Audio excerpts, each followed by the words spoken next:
This is an excerpt of a recent Power Up webinar illustrating visual literacy. Hi, my name is Larry Jordan. In this excerpt, I'll show you different camera framing techniques and what they mean. Now that we've positioned the camera high, low, angles, blocking, let's add another element, and that's framing. Framing is how the frame, the box within which the image lives, how the frame is positioned relative to the subject inside it. And part of the frame is depth of field. That's the amount of the frame that's in focus. A shallow depth of field has only a limited number of elements that are in focus in the frame, where a deep depth of field, virtually everything in the frame is in focus. Just as the 180-degree rule is a really, really important rule, and the concept of frame is really important, this is the last really, really important guideline to think about, the rule of thirds. Because understanding the rule of thirds is critical to successful framing. What the rule of thirds does is it divides the frame into thirds, like a tic-tac-toe board. For instance, here, if I divide the frame into thirds, the most visually interesting elements of the frame are at the intersection of those lines. This was a technique that was discovered by the master Dutch painters in the 1600s as they were working with perspective and placement inside the frame. They divided it up into what's called the golden mean. Now this is dividing a line into essentially 3/5. The actual number is 8 by 13. Where there's a little bit of an off balance. Stuff is not in the center.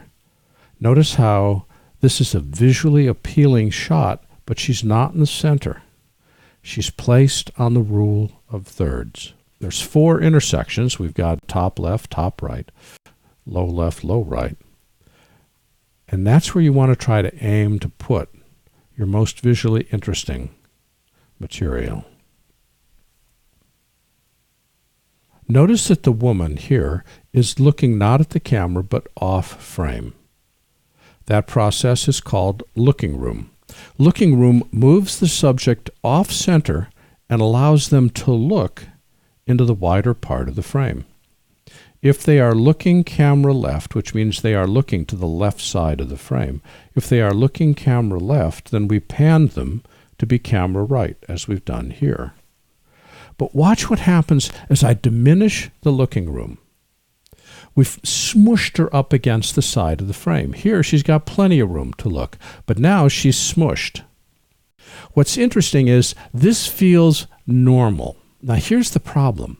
Our brains see the frame and think that the only thing the actor can see is that which is contained inside the frame.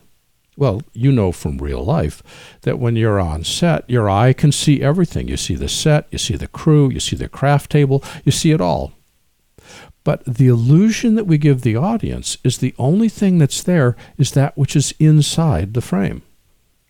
As soon as we smush them up against the side of the frame, our brain says she can't see.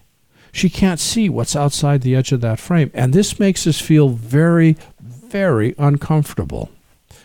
For instance, why is she looking worried? What makes her concerned? What is she seeing that we can't? If she was looking into the frame, we'd all feel, okay, great, she's doing a lecture. But now, what's that student doing? What's that sudden noise?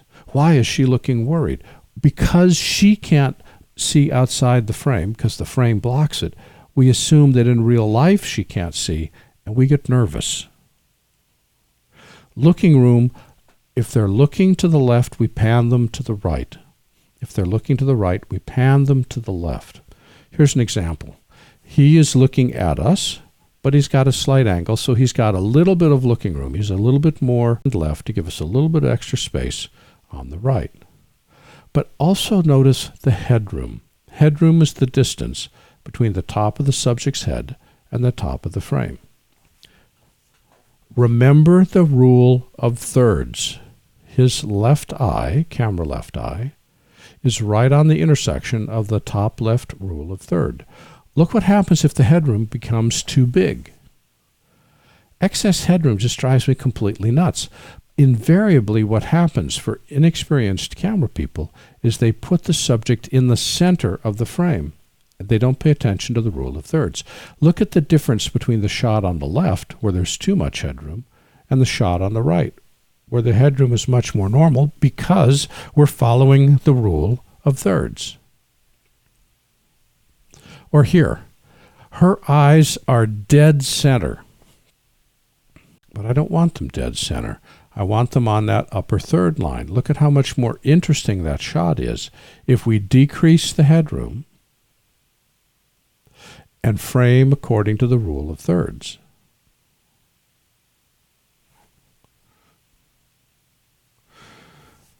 Another key thing, don't crop at body joints. Don't cut people at the neck, the elbows, the waist, or the knees. It feels uncomfortable.